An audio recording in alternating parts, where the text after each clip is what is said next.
Vamos a estar revisando ejercicios tipo examen para que ustedes estén preparados y ya el día de mañana retomamos los temas que tenemos pendientes. ¿Sale, vale?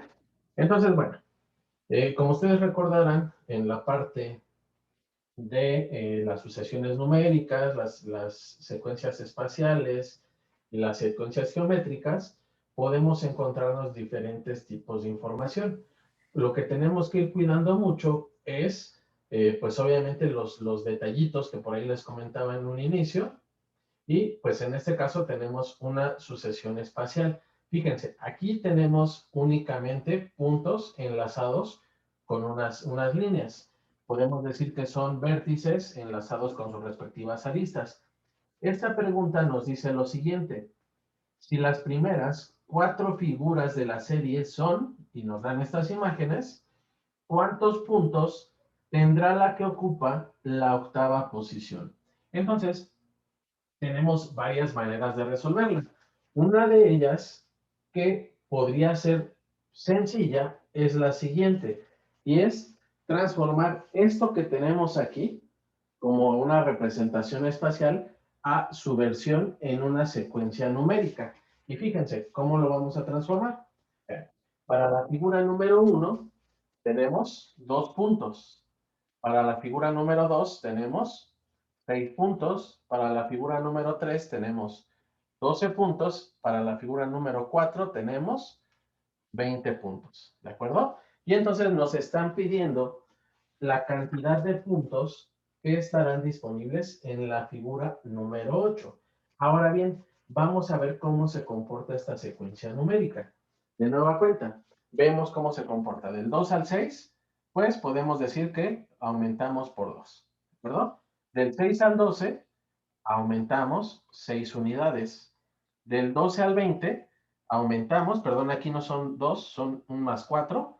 Y del 12 al 20 aumentamos 8 unidades. Parece que pues no hay una secuencia lógica todavía, pero si bajamos de nivel, podemos observar que del 4 al 6 hay un aumento de 2 unidades. Del 6 al 8 hay un aumento de 2 unidades. Por lo tanto, ya con este siguiente nivel, podemos nosotros empezar a observar que sí van llevando por ahí un patrón en específico. ¿Sale, vale? Ahora, ya tenemos el patrón. En el nivel número 2 vamos aumentando de 2 en 2. Es decir, que para el siguiente dato, pues en lugar de tener un más 8, vamos a tener un más 10. Posteriormente, acuérdense, vamos de 2 en 2, más 12, más 14, y así sucesivamente hasta llegar a la posición número 8.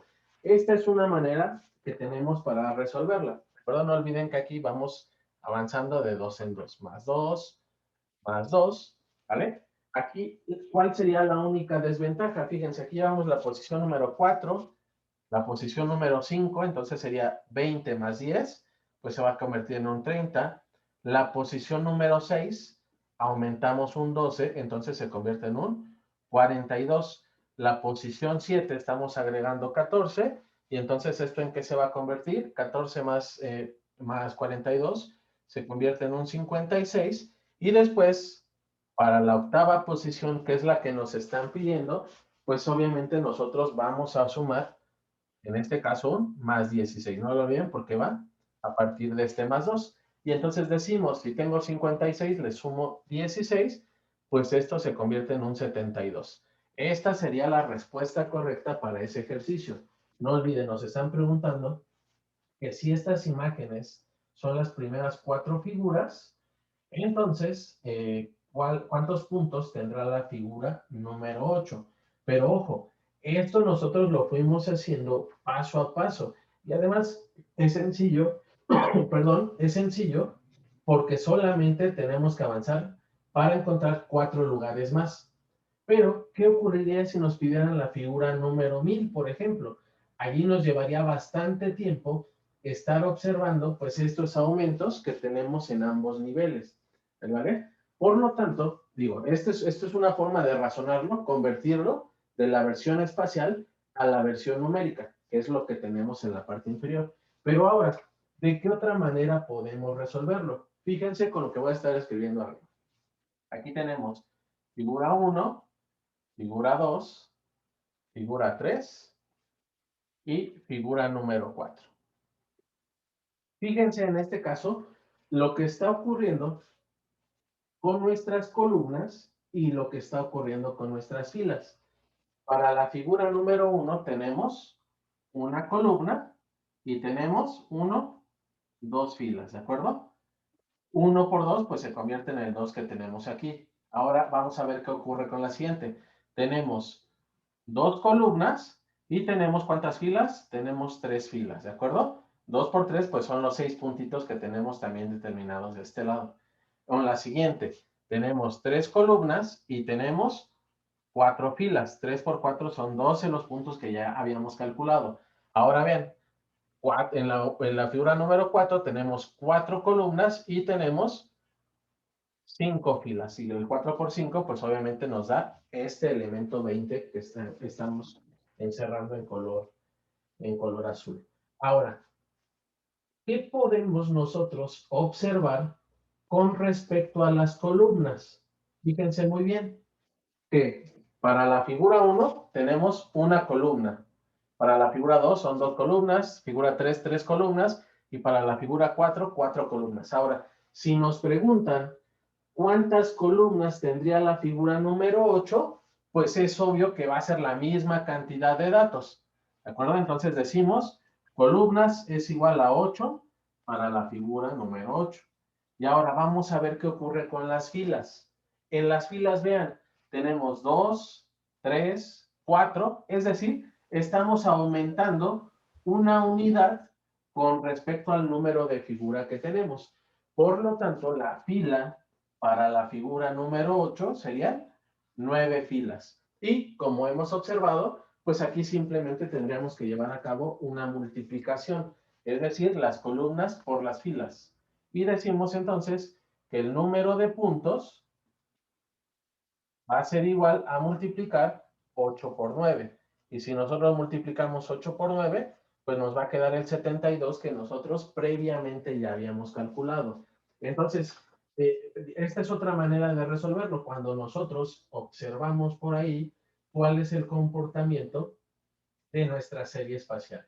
Recuerden, lo podemos hacer directamente observando cómo se comportan nuestros elementos, pero también podemos hacer una transformación de una secuencia espacial a una secuencia numérica. Generalmente nos va a servir mucho y no olviden que las secuencias numéricas podemos tener más de un nivel. ¿Vale? Allí podemos encontrar más de un nivel. Entonces pongan mucha atención a este ejercicio porque, bueno, por ahí nos comenta Ilse que este ejercicio vino en el examen del año pasado, en el examen Comipems del año pasado. Entonces, pues pónganle mucha atención.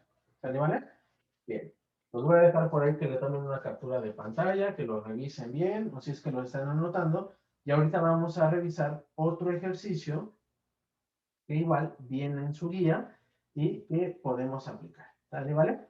Entonces, déjenme, voy a borrar.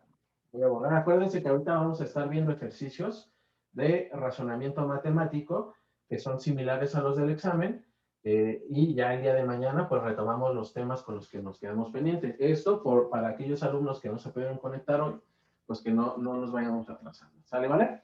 Voy entonces a proceder a borrar esto para llevar a cabo el siguiente ejercicio. Ustedes, pues obviamente con estos ejercicios que estamos resolviendo, es muy probable que ya los tengan por ahí en la guía que les dieron de Comipems, ¿vale? Entonces, vean, el siguiente se llaman los famosos cuadros mágicos. Obviamente, pues varía mucho en lo que nos están solicitando. En este caso tenemos lo siguiente, nos dan el siguiente cuadro mágico y aquí tenemos 9, tenemos 13 y tenemos un 4. Después tenemos un 20, tenemos un 28 y por aquí tenemos un número 8. ¿Vale? ¿Vale? Y después tenemos un 35, por aquí ahorita lo pongo en otro color, y tenemos un 16. Lo que nos están preguntando es que nosotros determinemos cuál es el número que hace falta en este cuadro mágico. ¿Vale? Entonces, número 1, pues tenemos que apreciar cómo es el comportamiento, y aquí sí tengan mucho cuidado porque tienen que buscar cómo es el comportamiento sobre las filas y si de repente no encuentran algún comportamiento que sea, digamos, razonable, pues entonces tienen que estar revisando cómo es el comportamiento con respecto a las columnas. ¿Sale, vale? Y en muchos casos, cuando no existe algún comportamiento que nosotros podamos apreciar, pues entonces hay que revisarlo de manera diagonal. Pero esencialmente empezamos así. Primero empezamos a revisar por filas, posteriormente por columnas, y ya como un último caso, pues estaríamos revisando en diagonales. ¿Sale, vale? Entonces vamos a empezar a revisar cuál es el comportamiento de estos números con respecto a las filas. Entonces vean, ¿qué tenemos? Tenemos un 9, tenemos un 13 y tenemos un 4. ¿Cuál podría ser el posible comportamiento? Ah, pues ¿qué ocurre si yo tomo los de los extremos y decimos 9 más 4, pues me queda como un resultado un 13, ¿de acuerdo? Ya lo estamos determinando de esta manera. A ver, vamos a ver qué ocurre con la siguiente fila. Tengo un 20, tengo un 8, también podemos apreciar que si yo lo sumo, en este caso, si yo sumo 20 más 8, pues me queda como resultado este 28. Por lo tanto, entonces ahorita nosotros ya tenemos una aparición de elementos que podemos utilizar, que en este caso es la sumatoria de nuestros extremos. Por lo tanto, podemos decir que si yo tomo al 35 y tomo al 16, aplico la sumatoria, entonces el elemento que yo voy a tener, ¿cuál sería? En este caso tendríamos un 51. Ahora, aquí lo que me faltó fue ponerles cuáles eran las opciones. En este caso, aquí fíjense, nos dan la opción A 51, que ya es un valor que encontramos. La opción B, tenemos un 54. La opción C, 57. Y la opción D, 60. ¿De acuerdo? Entonces, de nueva cuenta, aquí, aunque no lo parece, también es una secuencia numérica, pero a la vez es una secuencia de orden espacial, porque aquí estamos jugando con los elementos dependiendo de la ubicación, pero además estamos aplicando operaciones aritméticas. Aquí no olvidemos que también sumamos el 35 más el 16 y nos quedó como resultado pues este 51 que era el que nosotros necesitábamos. Entonces, igual, de nueva cuenta, no lo olviden, cuando tengan estos famosos cuadros mágicos, lo que ustedes tienen que verificar en una primera instancia sería cómo es el comportamiento de sus elementos por filas. Si no hay un comportamiento o un razonamiento, pues claro, entonces nos tenemos que ir por las columnas y por último, por las diagonales. ¿Vale? ¿Vale? En este caso, pues vean, si yo agarro las columnas, realmente no hay un razonamiento entre el 9, el 20 y el 35. Tampoco ocurre entre el 13, el 28 y el 51. Y pues mucho menos, bueno, aquí pareciera que sí, tenemos 4 por 2, podemos decirlo, 4 por 2 se convierte en un 8, multiplicado por 2 se convierte en un 16. Entonces, aquí en esta tercera columna, sí pareciera haber un tipo de razonamiento, la multiplicación por 2 del elemento superior. Pero vean, si esto ocurre, lo mismo tendría que suceder acá, es decir, 13 por 2, aquí deberíamos de tener un 26, si no lo tenemos. 26 por 2, también deberíamos de tener un 51, elemento que no lo tenemos. ¿Vale? Aunque, fíjense, aquí, para no hacernos más bolas, pero bueno, el resultado ya correcto es este que tenemos. ¿Vale? ¿Vale? Fíjense aquí cómo podríamos encontrar a lo mejor algo que se parezca a una secuencia numérica si nosotros lo viéramos por columnas. Digo, ahorita, acuérdense, ya el resultado fue este y lo encontramos sumando los elementos que se encuentran en los extremos. Entonces, vean, voy a borrar esto y fíjense, vamos a ver cómo podríamos entonces ahora encontrar un razonamiento por columnas. Fíjense, acuérdense que quedamos que para la columna número 3 decimos 4 por 2 se convierte en un 8 y 8 por 2 se convierte en un 16. Vamos de derecha a izquierda. Ahora vean, para llegar del 13 al 28, ¿qué es lo que tendríamos que hacer? Entonces, aquí queríamos 13, bueno, no, fíjense, yo pensé que sí iba a haber alguno, pero no, fíjense, aquí podemos decir que sería 13 por 2 y le sumamos ¿cuántas unidades? Más 2. Pero aquí en este caso, fíjense, del 28 al 51 sería otra vez multiplicarlo por 2, pero le restaríamos 1. Entonces, no se cumple realmente pues alguna secuencia. Lo mismo con esta, fíjense. Del 9 al 20 podemos decir, ah, bueno, pues lo multiplico por 2 y después le sumo 2. Del 20 al 35, pues lo multiplico por 2 y aquí en este caso, en lugar de sumarle, pues le resto un 5. Por lo tanto, no se cumple algún razonamiento en el único, pues sería en la columna número 3. Por lo tanto, entonces les reitero, primero váyanse por filas, después por columnas y por último por las diagonales, para que tengan mucho cuidado por ahí con este tipo de ejercicios. ¿Sale, vale? Bueno, vamos entonces a realizar otro ejemplo de lo que les pueda aparecer en el examen. Pues se pongan mucha atención porque pues es muy probable que estos vengan en el examen. Déjenme ver por aquí.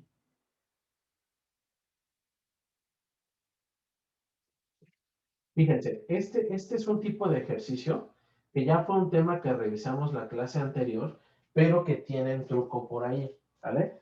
Les voy a escribir todo el enunciado para que vayamos viendo qué operaciones son las que vamos a aplicar.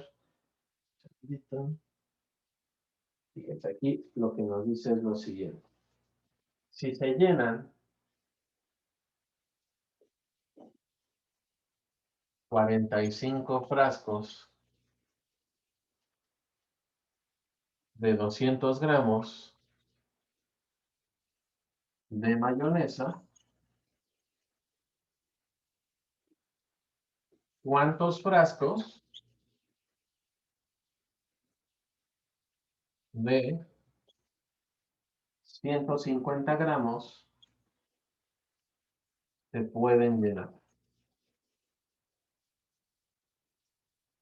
Entonces, fíjense, aquí, pues obviamente, ya ustedes se pueden dar cuenta que tenemos que aplicar por ahí el famoso principio de proporcionalidad, ¿de acuerdo?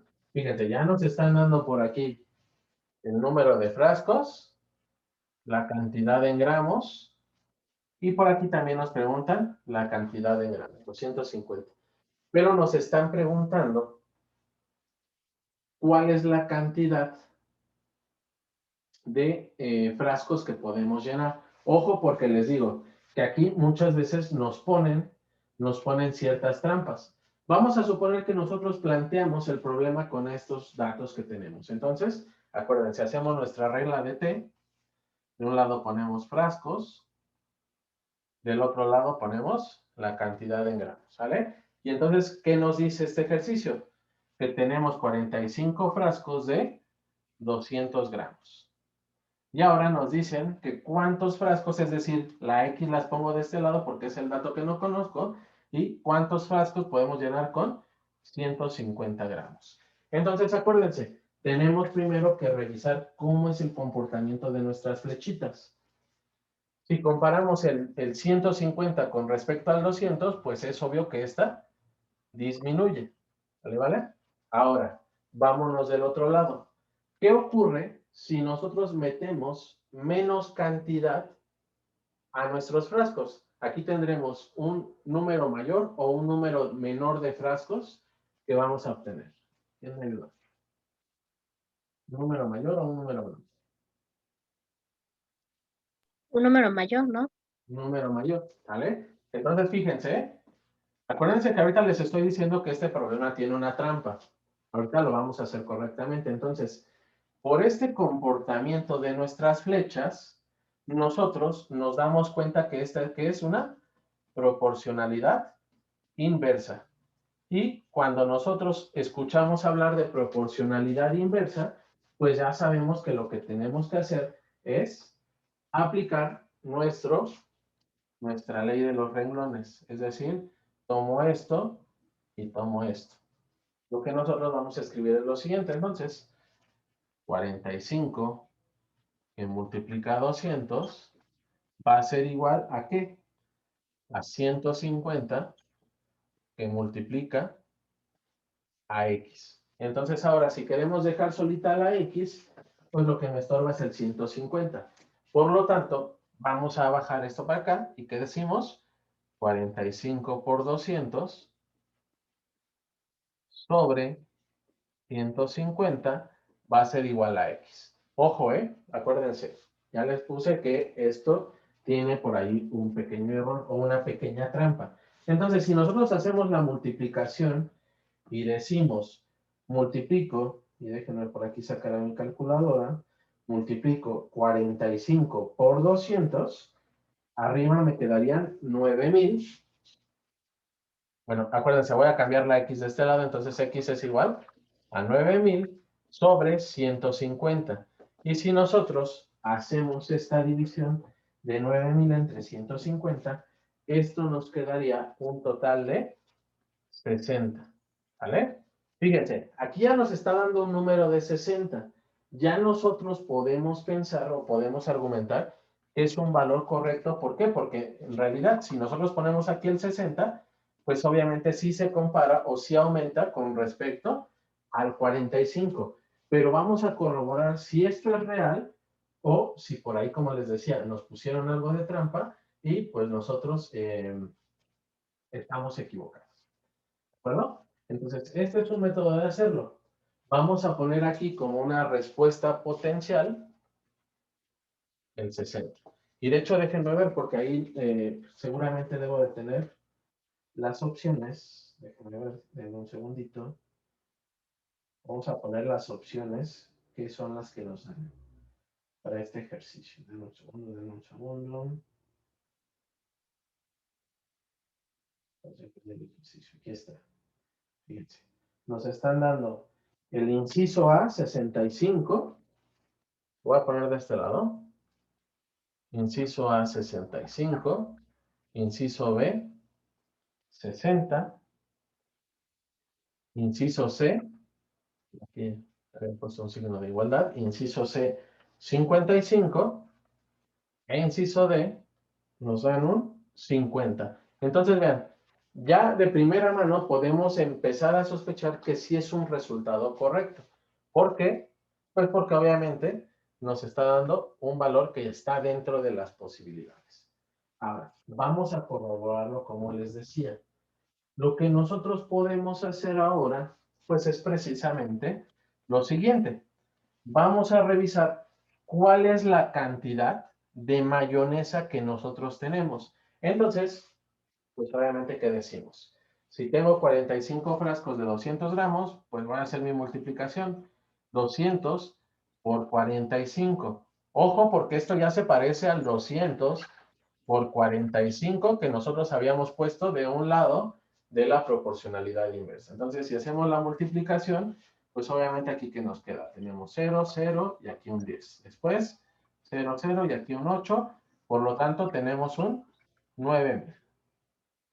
Aquí, bueno, me faltó, aquí está. Vamos a acomodarlo. Fíjense que este 9000 ya se parece a algo que nosotros teníamos previamente. Ahora, ¿qué otra cosa decimos? Ah, bueno, pues tenemos 9000 gramos. Hay que dividirlos o hay que meterlos en frasquitos de 150 gramos. Es decir, dividir 9000 sobre 150. Y ojo, porque esto, si yo lo pongo así, pues ya se parece a lo que teníamos previamente. Entonces, si hacemos la división, pues obviamente esto se convierte en un 6, me queda 0, bajo el 0 y listo. Me quedan los 60 que nosotros ya habíamos determinado previamente con esa regla de proporcionalidad inversa. Entonces, por eso les digo que como una buena práctica, siempre que tengamos este tipo de ejercicios, nosotros lo plasmemos en una regla de T. Veamos cuál es el comportamiento de nuestras flechas y obviamente apliquemos el principio que se nos solicite. Para proporcionalidad inversa, no olviden que vamos a aplicar bueno, que no es una ley, no recibe ese nombre, nosotros lo inventamos, pero vamos a aplicar el método de renglón. Y acuérdense que si es una proporcionalidad directa, entonces lo que tendríamos que aplicar sería la regla de factor cruzado o la regla de cruz, que por ahí también algo así le habíamos llamado en la ocasión anterior. ¿De acuerdo? Entonces son dos formas de encontrarla. Una de ellas, como lo hicimos previamente con la regla de T y ver el tipo de proporcionalidad, o esta segunda, en la cual primero determinamos la cantidad de gramos que hay de mayonesa y después la dividimos entre el 150 para ver el número de frasquitos que podemos obtener. ¿Vale? Entonces, para que tengan mucho cuidado con este tipo de ejercicio. Después vamos a ver otra que es probable que venga en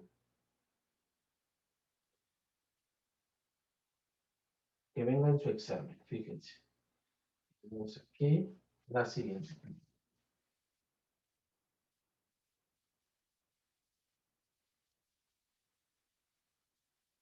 Esta pregunta dice, si el 40% de una población, el 40% de una población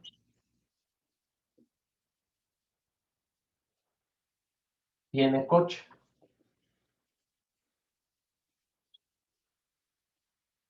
Punto. Bueno, más bien no es punto. Y 2/5 partes de esta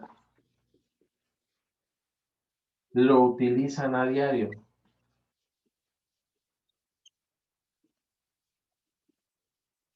Y aquí la pregunta que nos hacen, déjenme cambiar de pluma. La pregunta que nos hacen es, ¿qué porcentaje de la población, qué porcentaje no lo usa a diario? ¿Vale? Y entonces aquí es donde muchas veces ustedes se llegan a confundir, porque lo que nosotros tenemos que plantear es con respecto a este 40 de la población que utiliza o que tiene más bien coche, ¿sí? Con respecto a esta, que es la que en realidad lo utiliza. Entonces, aquí también tenemos dos posibilidades de hacerla. La primera es la siguiente. Aquí podemos primero calcular a cuánto equivale el 2/5, que serían las personas que lo utilizan a diario, o podemos directamente calcular cuál es la cantidad de personas que no lo usan a diario. Si a nosotros nos dicen que 2/5 partes sí lo utiliza, ¿cuál es la cantidad de personas o en fracción que no utilizan su coche de diario? ¿Cuál es la cantidad para alcanzar el entero? ¿Cuál? A ver, ¿quién me ayuda? 2/5 partes sí utilizan su carro diariamente. ¿Cuántas partes son de la población las que no lo utilizan diariamente? Viéndolo como fracción. A ver, ¿quién me ayuda?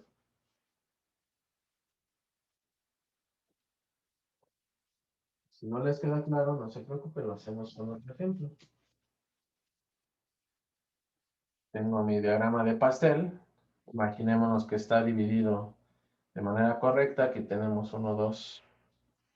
Esperen, déjenme mejor ponerlo como estrella. Aquí está, aquí está. Entonces, pues bueno, imaginémonos que estas 5 partes son proporcionales. ¿De acuerdo? Entonces, de estas 5 partes del pastel, 2/5 partes son las que sí utilizan el carro todos los días. ¿Cuántas partes son las que no utilizan ese carro todos los días? A ver si así les queda más claro. Tenemos 1, 3/5. tenemos 2 y tenemos 3, ¿sale? Entonces, los que no la utilizan sería justamente 3/5 partes, las que no lo utilizan. Entonces, ya una vez que tenemos encontrado este 3/5, pues va a ser muy facilito, porque lo único que nosotros tenemos que hacer es llevar a cabo una multiplicación, ¿verdad? De este elemento, que es el valor que nosotros vamos a tomar como el total, por la nueva fracción que nosotros encontramos aquí. Entonces, hacemos una multiplicación. Esto implica multiplicar, déjenme tomar otro, ya tiene un nombre negro, bueno, déjenme ver si este producto ya pinta bien. Entonces esto se convierte en multiplicar 40 por 3/5. No se olviden que para una multiplicación, si este valor es entero, pues bastará con que nosotros le pongamos un 1 en la parte inferior, en el denominador. Y las multiplicaciones, ¿cómo las llevamos a cabo? Pues estas son de manera directa. 40 por 3 se convierte en un 120 y 1 por 5, pues obviamente se convierte en un 5. Y antes de pasar a lo siguiente, vamos a poner cuáles son los posibles resultados. Los resultados son 24%, 8%, 16% y 32%. ¿Sale, vale? A, B, C y D. Estas son las posibilidades. Entonces, pues si hacemos esa operación de dividir el 120 entre 5, pues esto nos queda como un resultado un 24%. Entonces, la respuesta correcta a este ejercicio sería la opción A, 24%. Entonces, les reitero, primero lo que pudimos haber hecho es multiplicar ese 40 por este 2/5 y por ahí nos iba a quedar un 16%. Después tendríamos que restárselo a este elemento. O, como lo hicimos ahorita, encontramos cuál es la cantidad en fracción que realmente es la que nos interesa. Es decir, 3/5 de la gente no utiliza el automóvil diariamente. Y hacemos la multiplicación del valor total por nuestra parte fraccionaria. Chéquenlo, analícenlo y si tienen alguna duda, me indican.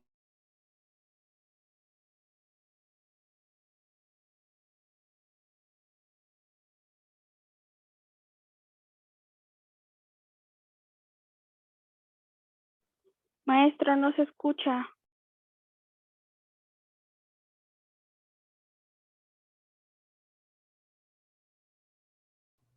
Perdón, no las escuché. Por ahí escuché. Bueno, alguien abrió el micrófono, pero ya no alcancé a escucharlos. Díganme. Es que no se escuchaba. Ah, ok, no, es que no estaba hablando todavía. Quería que revisaran este. ¿Vale, vale? Bueno, es que estoy buscando otros ejercicios que es probable que vengan, les reitero. Si no es ejercicio, pero sí alguno similar en su examen. ¿Vale, vale? Entonces déjenme sacar otro. Y con esto finalizamos la clase de hoy para que igual no sea tan extensa. Ok, fíjense, este es importantísimo. Ya en los días anteriores les estuve mandando por ahí ejercicios de este tipo. Bueno, aunque en realidad era con números enteros. Ahora lo vamos a encontrar con fracciones. Entonces, vean, lo que el siguiente ejercicio nos dice, ¿cuál será el resultado de la siguiente operación? Y ojo, nos dan lo siguiente. 2/3 más 1/4 por 2/5 menos 3/4 entre 5/. Y entonces aquí nos dan como posibles respuestas A menos 67/50, B 13/15, C menos 23/50 y D 7/15. ¿Vale, vale? Entonces, a ver, ¿qué es lo primero que nosotros tendríamos que resolver de este ejercicio? ¿Qué es lo primerito que tenemos que empezar a resolver de este ejercicio? Voy a encerrar por aquí. La ¿Vale? división. Perdón, déjenme subirlo un poco aquí porque no lo escuché. Ahora sí, ¿cuál? La división. Tenemos dos. Podemos empezar a resolver esto que es la multiplicación, pero también podemos resolver la división, porque acuérdense que por jerarquía de operaciones, primero se resuelven potencias y raíces, después multiplicaciones y divisiones, y por último sumas y restas. Es decir, aquí podemos hacer al mismo tiempo el resultado de nuestra multiplicación y el resultado de la división. Por lo tanto, voy a poner en color rojo aquellos elementos que no se afectan. En este caso sería 2/3 más, y ahora sí, vamos a poner en color azul el resultado de la multiplicación. ¿Cómo multiplicamos en fracciones? De manera directa. Entonces, ¿esto qué nos queda? 1 por 2 se convierte en 2 Y abajo, ¿qué tenemos? 4 por 5, que se convierte en un 20. ¿De acuerdo? Ahora, voy a poner el signo negativo. Menos, y ahora sí, hacemos la división. La división en este caso la tenemos que llevar a cabo por producto cruzado, es decir, numerador por denominador, va arriba, es decir, 3 por 2 se convierte en un 6, 4 por 5 se convierte en un 20, ¿de acuerdo? Y entonces ahora sí, ya nada más tenemos sumas y restas. Ahora, ¿cómo es el comportamiento de nuestros denominadores? Pues obviamente los denominadores son distintos. Por lo tanto, ahí tenemos que encontrar el mínimo común múltiplo de estos elementos, del 3 y del 20.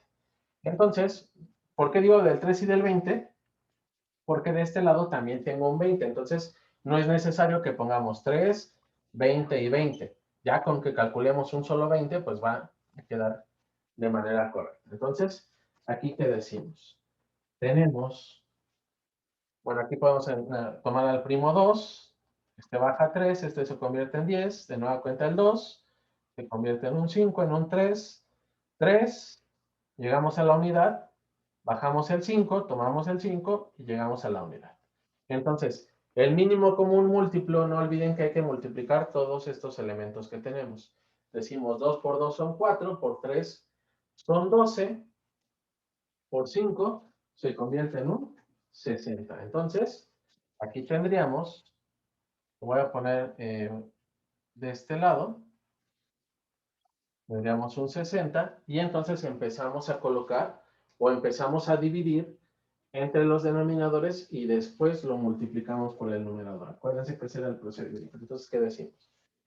60 entre 3 se convierte en un 20, multiplicado por 2 se convierte en un 40. Ponemos el signo que tenemos, una sumatoria, y hacemos lo mismo. 60 entre 20 se convierte en un 3, multiplicado por 2 se convierte en un 6.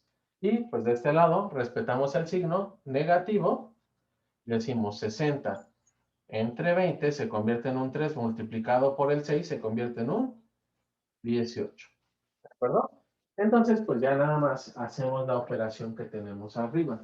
Decimos 40 más 6 se convierte en un 46. Menos 18, ¿qué nos queda? 23 sobre 60. Déjenme cambiar de color. Esto va a ser igual a 23 sobre 60. ¿De acuerdo? A ver, déjenme ver si no me equivoqué por ahí. Creo que no es 23. Bueno, vamos a checarlo. 46 Es menos 28. 18 se convierte en un 28. 46 menos 18 se convierte en un 20. A ver, espérame tantito porque ya estoy 46 menos 18 en 28, justamente. ¿Perdón? Ahora bien, tenemos 28 sobre 60, pero si nosotros revisamos pues estos ejercicios o estos posibles resultados, ninguna de las alternativas es la correcta. Por lo tanto, nosotros tenemos que continuar con la famosa simplificación. Aquí, ambos elementos son pares. ¿Por qué sé que ambos son pares? Porque uno termina en 8 y otro termina entre 60. Por lo tanto, los puedo dividir a la mitad. 28 entre 2 se convierte en un 14 y 60 entre 2 se convierte en un 30. De nueva cuenta, reviso mis posibles resultados y no se encuentran, pero puedo apreciar que ambos elementos otra vez son pares. Por lo tanto, ¿qué decimos?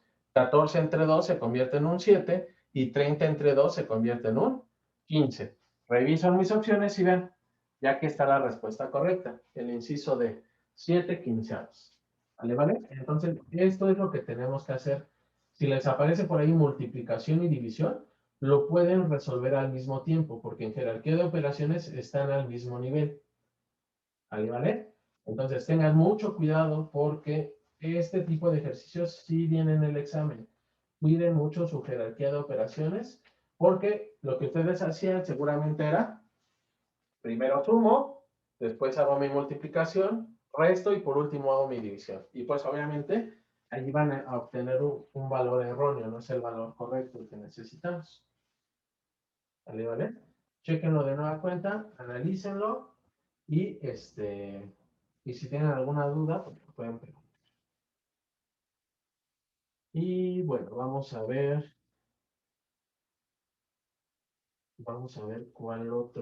qué otro ejercicio podremos realizar. De todos modos, no se preocupen, que pues ustedes tienen por ahí sus guías. Por ahí alguien me mandó estas fotos.